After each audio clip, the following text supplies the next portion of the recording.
Hi and welcome everybody to my talk today. I present you Crumbs, utilizing functional programming for hardware trace data analysis.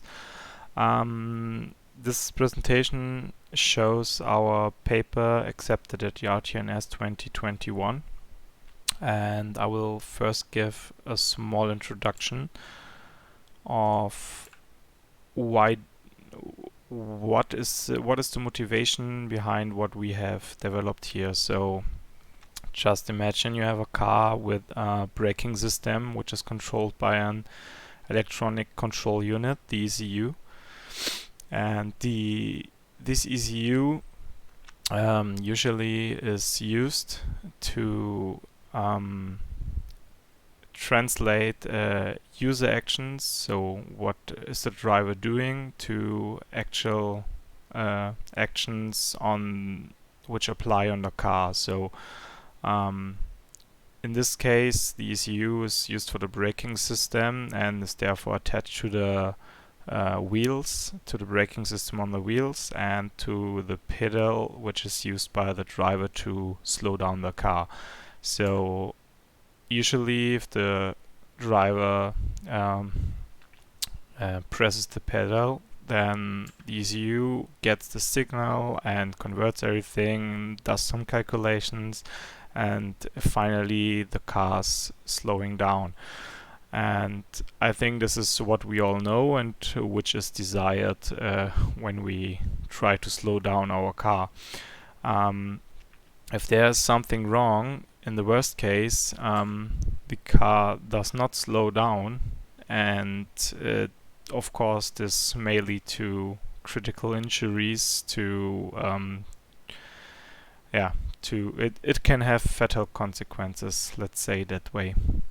So, and to test these ECUs, whether they work as intended or not, or maybe also to debug such an ECU in the case that there is an error, we can use tracing. So by tracing, usually a host PC is attached to the ECU, maybe in field, maybe while development. In the best case, it is only used in the development and not in the field later, because this would imply somehow that there is a bug which has appeared on productive systems, which we obviously do not want. So let's just assume this is in the development state of such a braking system. We can now attach the host PC to this ECU and trace it. And by tracing, we get a really good insight on the ECU, what is going on, what is being calculated, what is executed, how does the ECU behave in different situations. So other challenges we have here by the hardware tracing, I mean, it's very powerful, but it obviously has certain disadvantages. And the two main challenges from our point of view are, at first, the quantity of trace messages. So such a trace is not only 10 or 100 trace messages which you can just look at and tell, okay, there's the bug. No, usually there are hundreds, thousands, and maybe more trace messages, and obviously you can't analyze them by hand. So maybe for small use cases, for corner cases, this is possible, of course, but not for everything.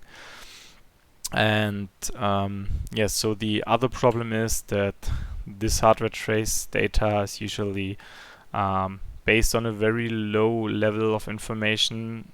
The mnemonics which are so the assembly mnemonics which are executed on the SoC itself. So you really only see what instruction is executed, on which address something is written or read, but you don't have any context. So you could do some reverse engineering together with the ELF file, so which basically can have debug information.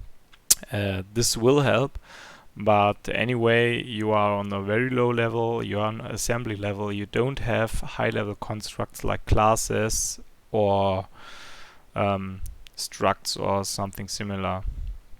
So this is the second issue, the second challenge we really have with hardware trace data analysis. So for the first one, I think it's obviously that we can use algorithms which can handle huge quantities of trace messages and also analyze them relatively fast. But still, we only have low-level information available. This is the first problem. And the other problem, of course, is how can we describe such algorithms? So regarding the low-level information, this is basically inevitable. So we cannot put something onto the trace which we do not know, obviously, but we can at least try to make it a little bit more accessible and to make it easier to read and to understand. So this is, for example, a trace captured with the MCDS trace viewer. It's a free RTOS operating system running on the Oryx, and you can see different instructions or at least address ranges which are executed here. So there's an instruction pointer call, so this address calls this address. Maybe this is a function call, usually it is. You can also see there's a read operation on an address which reads a specific value. There's a write operation. You have some mnemonics here from the assembly language. We have timestamps. You can see what is where is this message originating, where is it observed. So this looks really confusing at first, but with Crumbs, which I show you later, we can put this trace data in a more clearer view and also in a more mathematical view, as we will see later. But however, we can't add information we do not have, but at least we can do something. And regarding the other problem, how can we describe such algorithms for trace data analysis? This question first arose as I was trying to write an algorithm down. So it was already implemented in Java, but I wanted to have it written down in a clean way, and I started to write it down, and it was not easy because, of course, you can textually describe everything, but you surely will miss something, you will have an error in it, and so on. So maybe text is not the best idea. I mean, this textual description here is close to what we also know as pseudocode, but you can also describe it in a completely textual way with plain text, so without constructs like for or if clauses and indents. So for these two, the problem is, from our point of view, that it is error prone, and it may help to sketch down something quickly, but in the end, I think it can cause a lot of issues. So what you could also do, and what I basically have done, is you directly write the code. This works for small algorithms, like this algorithm here, for example. But if it's a larger algorithm with hundreds or thousand lines of codes, I think it's doable, but not really clean, and you will need a lot of time to just debug while sketching down your algorithm, and I don't know if this is really the way you want to design such an algorithm. And therefore we came up with the idea that we could use normal well-known formalisms of computer science, extend these by some small concepts, and use this to write down our algorithm. So this algorithm you see here all four are the same, and it's a different description for the algorithm in each. So the algorithm itself basically is used to filter trace data according to time and memory related messages. So if the algorithm, if the trace, first trace message here is of the type time, we will append it. This is these double dots here. And then we will make a recursive call of this function on the rest of the trace, which again checks if the first message is of time or is a memory related message, which also accesses the address we have specified and given here as a parameter. And if in case the trace is empty, we just return the empty trace, empty list, which then will eventually give us all the trace messages which are appended before this as the result. If the trace message 0 is none of these two types, or it is a memory related message without the matching address, we just we don't append anything and we just move on to the next message. So the whole concept here with this list, with this type checking and these operators are of course discussed in more detail in the paper, but I won't go into much detail in this presentation. So with this you can write it down your algorithm and design your algorithm in a sketch-like manner, which is anyway, which is still more precisely than pseudocode or text, but not as let's say error-prone as code. I mean, okay, you can do errors here as well, but you won't face the issue that, oh no, my algorithm is not compiling. Because it's just to write it down, it's just to design the algorithm. And if the algorithm was designed with Crumbs in the end, you can easily translate it into a functional programming language, because we have designed Crumbs in a way that it is easy translatable into the functional programming paradigm. So let's assume this function once more and translate it into Haskell. Haskell is a well-known functional programming language, and as you can see, it looks almost similar.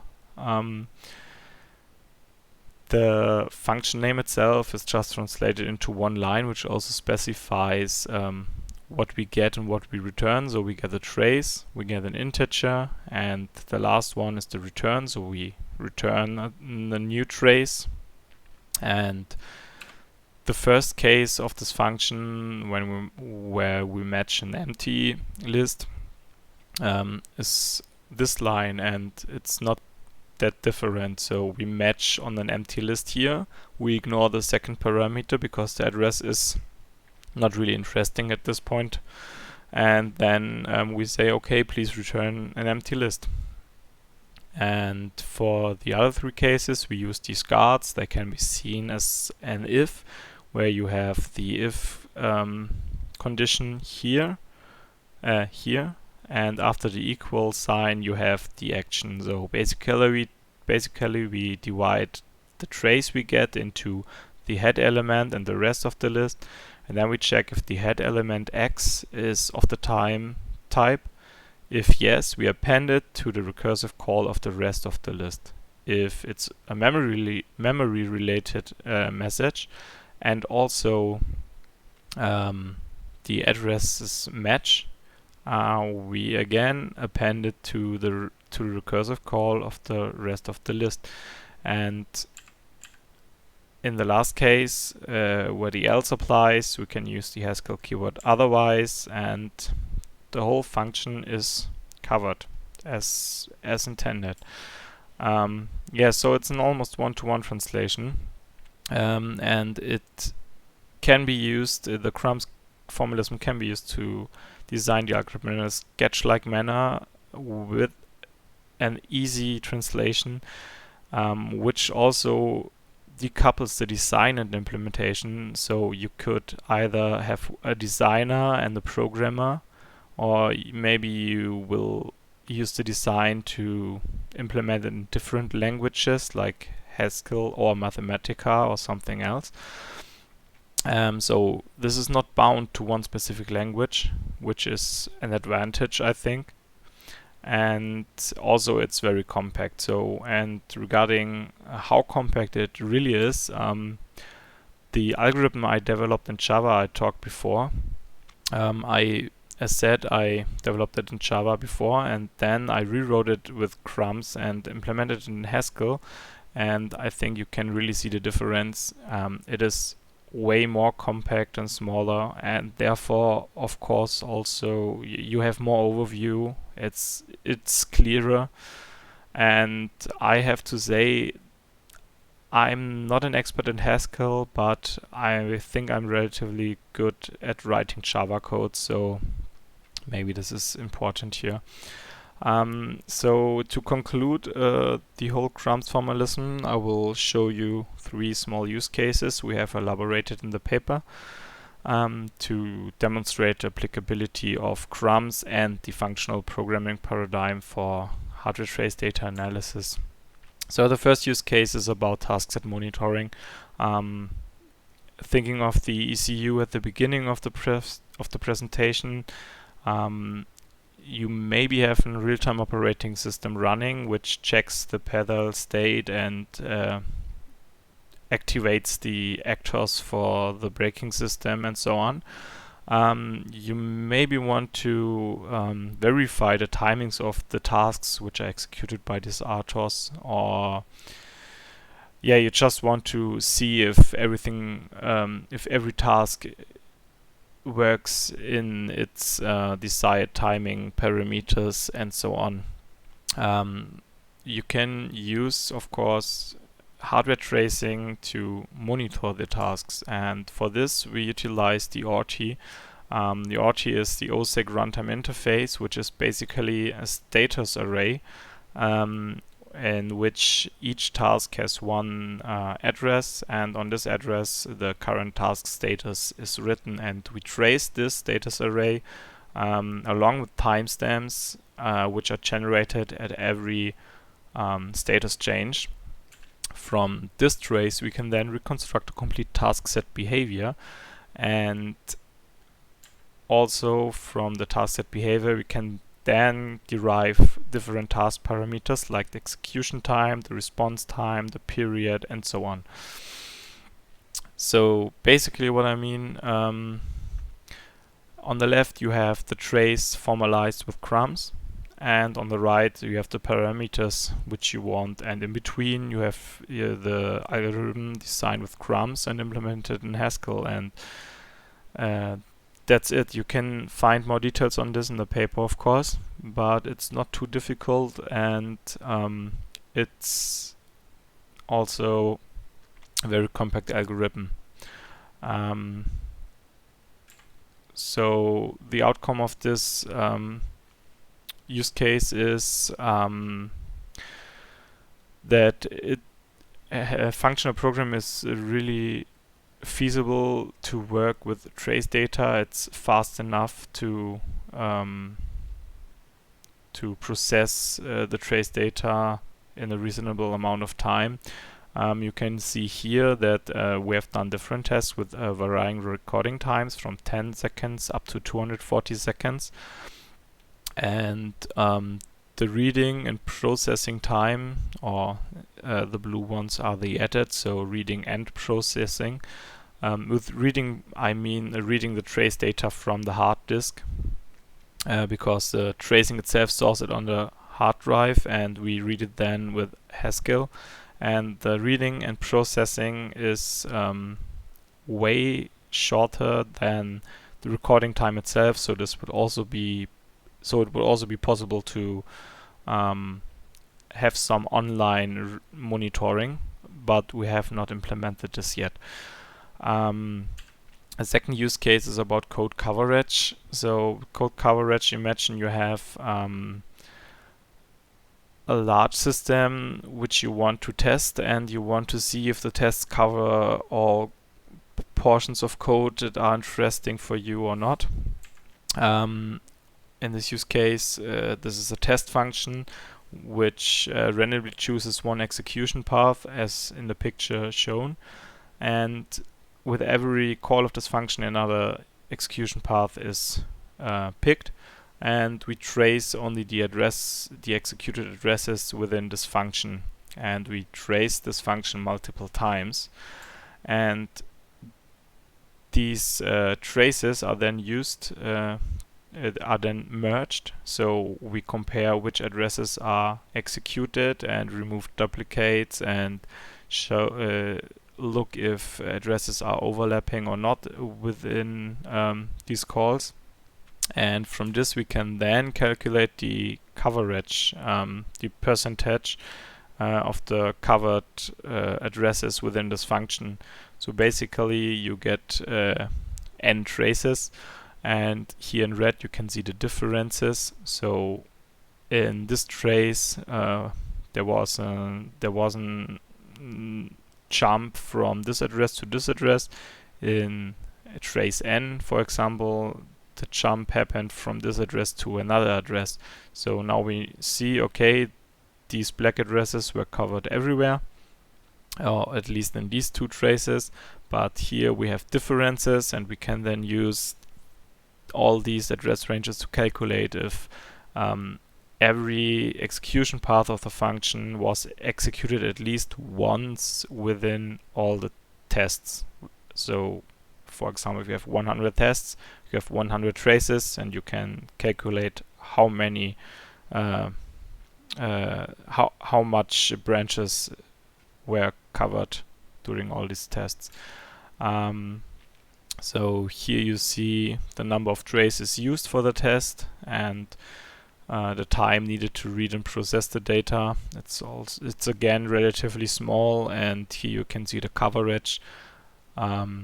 So for our test function at 50 traces and more, we usually achieve 100% of coverage.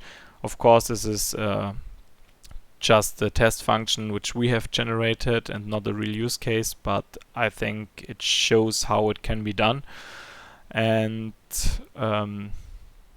yes, so this use case, in contrary to the first use case demonstrated that a huge amount of trace data can easily be processed. This use case demonstrates that processing of multiple trace recordings is relatively easy. And the last use case covers spin log profiling. So with spin logs, you want to secure somehow the peripherals which are used by different cores, that it can't be the case that two cores are accessing the same peripheral at the same time or something like this. Therefore use spin logs, also known as semaphores, mutexes, depends on the implementation. And it's relatively interesting what the waiting time and the blocking time for these spin logs is. And to measure these, we simply trace the data accesses on the spin log address in this case, and this is done for multiple cores simultaneously. So in this use case we use multi-core application, and after we have traced the spin log address, we can sort the data according to the cores, and from this we can derive finally and calculate the waiting time and the blocking time for each core of the spin log.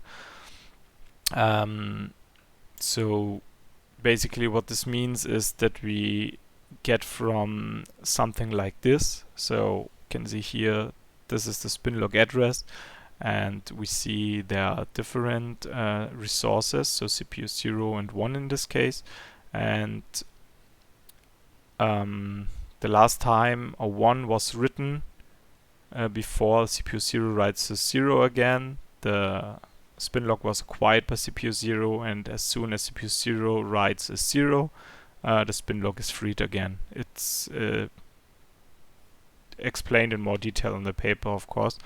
And from this, we can then transform the trace into a simple list. This list is for core 0 in this case, and from this we can then calculate the spin lock timings for CPU 0. Of course, we can do this as well for CPU 1 and so on. And yes, so we also have done multiple tests with this. Here we use different buffer sizes. So if we use a buffer size of 8 kilobyte, we get I don't know, a shorter trace in comparison to a buffer size with 128 kilobytes. We get a larger trace, and the larger the buffer size is, the more accurate the spin lock profiling will be. So I mean, if we trace only one spin lock cycle, then yeah, we don't know, is this now the average timing? Is this the worst case, the best case timing? But if we trace, I don't know, 100 spin lock cycles, we get more accurate results. And this use case, of course, demonstrates the usage of the analysis of a multi-core application. So, in summary, what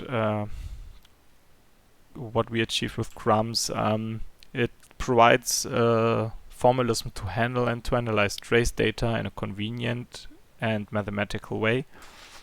It enables, in the same time, a low-effort execution of the formally designed algorithms, because we can easily translate it from the formal description to Haskell, Mathematica, Scala, whatever functional programming language you want to use. And in the same time, it's more like a sketch-like design, and it decouples the design and the implementation. The abstraction between low-level trace data and its analysis is a little bit easier, but of course not like you will have it the opposite way when you compile high-level code to machine level code, but it gets a bit easier to access, we think. We have elaborated different use cases which clearly show that Crumbs of course works, and that the approach is quite feasible, and also that functional programming languages can be used for trace data analysis in a really good and fast way. And of course, this approach, so Crumbs itself, can arbitrarily extend it to fit other applications or tracing interfaces or whatever you need. So thanks for your attention. I hope I hope we pointed out what we have done and what we have achieved, and yeah, thanks.